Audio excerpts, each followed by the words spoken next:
اس video میں بات کروں گا نوز بلیڈ کے بارے میں، ناک میں سے خون آنا، اس کے پیچھے کیا وجوہات ہیں، کون کون سے کازیٹیو فیکٹرز ہیں جو نوز بلیڈ یا ناک میں سے خون آنے کی وجہ بنتے ہیں، کس طرح کی انویسٹیگیشنز کرنا ہوتی ہیں اور کون کون سی پریکاشنز ہیں جن کا ہم نے خیال رکھنا ہے کہ نوز بلیڈ یا ناک میں سے خون آنے سے بچا جا سکے، اور پھر ہم نے کیا کرنا ہے اگر ناک میں سے خون آ جائے یا نوز بلیڈ ہو رہا ہو، تو اس پر تفصیل سے بات کرتے ہیں۔ سب سے پہلے بات کرتے ہیں کازیٹیو فیکٹرز کی، کون کون سی وجوہات ہیں جو نوز بلیڈ کی وجہ بنتی ہیں۔ فنگر نیل ٹراما بھی کہتے ہیں اسے۔ فنگر نیل ٹراما یعنی بچوں کی جو انگلیاں ہیں ان کے ناخن بڑے ہوتے ہیں، تو وہ جب بھی اپنے نوسٹرلز کے اندر انگلیاں لے کر جاتے ہیں تو ان ناخن کی وجہ سے اندر ناک کے اندر ٹراما ہو جاتا ہے، انجری ہو جاتی ہے، جس کی وجہ سے ناک میں سے خون آنے لگتا ہے۔ اس کے علاوہ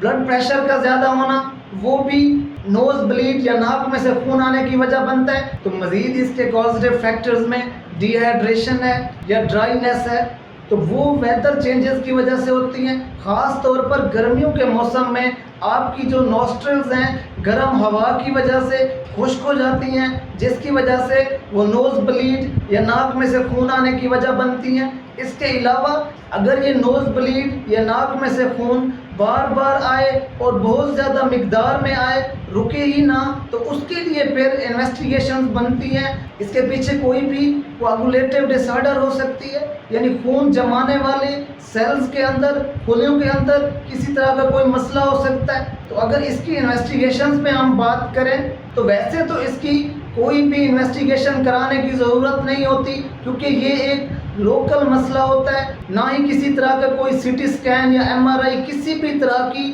کوئی انویسٹیگیشن نہیں چاہیے ہوتی۔ ہاں اگر یہ بار بار چیز ہو رہی ہے، نوز بلیڈ ناک میں سے خون بار بار آتا ہے، رکتا نہیں ہے، تو اس کے لیے پھر ہمیں کوآگولیٹو پروفائلز کرانی پڑتی ہیں۔ اور اگر اس کی مینجمنٹ کے اوپر ہم بات کریں تو مینجمنٹ کے حوالے سے وہ چیزیں جو کہ ٹراما کر رہی ہیں، مطلب گرم ہوا ہے یا آپ کے فنگر نیلز ہیں، تو اس چیز سے پریونٹ کر کے ہم فنگر نیل ٹراما یا کسی بھی طرح کی کازیٹیو فیکٹر سے بچ سکتے ہیں۔ یعنی مینجمنٹ میں ہم سب سے پہلے ان چیزوں کی احتیاط کریں جو کہ ہمارے نوز کے اندر، ناک کے اندر ٹراما کی وجہ بن رہے ہیں۔ تو فنگر نیل ٹراما ہے اس میں جو بچوں میں کامن ہے۔ اس کے علاوہ موسم کی تبدیلی ہے، گرمیاں ہیں، گرم ہوا ہے جو ڈرائینیس کی وجہ بن رہی ہے، تو ان سب چیزوں سے بچ کے ہم نوز بلیڈ سے پریونٹ کر سکتے ہیں خود کو۔ اور ہاں اگر اس کے پیچھے کوئی بھی کوآگولیٹو ڈس آرڈر ہے، اس طرح کی کوئی پیتھالوجی ہے،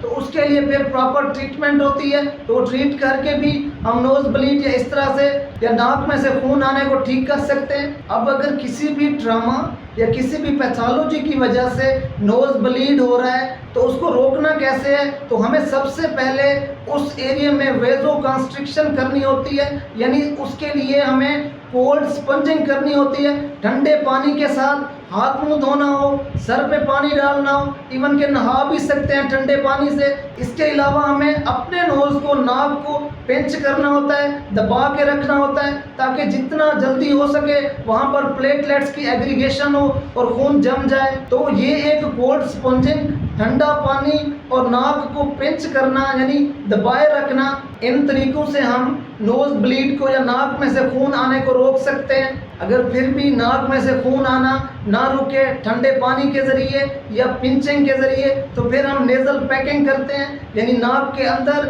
کوئی روئی وغیرہ کاٹن اس سے پیک کر دیتے ہیں، یا آپ کسی طرح کی بھی اینٹی پلیٹلیٹ تھراپی لے رہے ہیں، یا آپ کوئی خون کو پتلا کرنے والی گولیاں یا ٹیبلٹس لے رہے ہیں۔ اور اگر آپ کو ناک میں سے خون آتا ہے تو سب سے پہلی بات، ایک تو آپ فوری طور پر خون کو روکیں، وہ سپنجنگ کے ذریعے، وہ پنچنگ کے ذریعے، وہ پیکنگ کے ذریعے۔ اس کے بعد آپ ان میڈیسنز کو کوئٹ کر دیں، روک دیں جو آپ خون کو پتلا کرنے کے لیے لے رہے ہیں۔ اس کے بعد اپنے کنسرن ڈاکٹر سے رجوع کریں، پھر اس کی ہدایات کے مطابق وہ جیسے اس کی ڈوز ایڈجسٹ کرتے ہیں یا مزید آپ کی رہنمائی کرتے ہیں، تو اس کے مطابق آپ سب کچھ کریں۔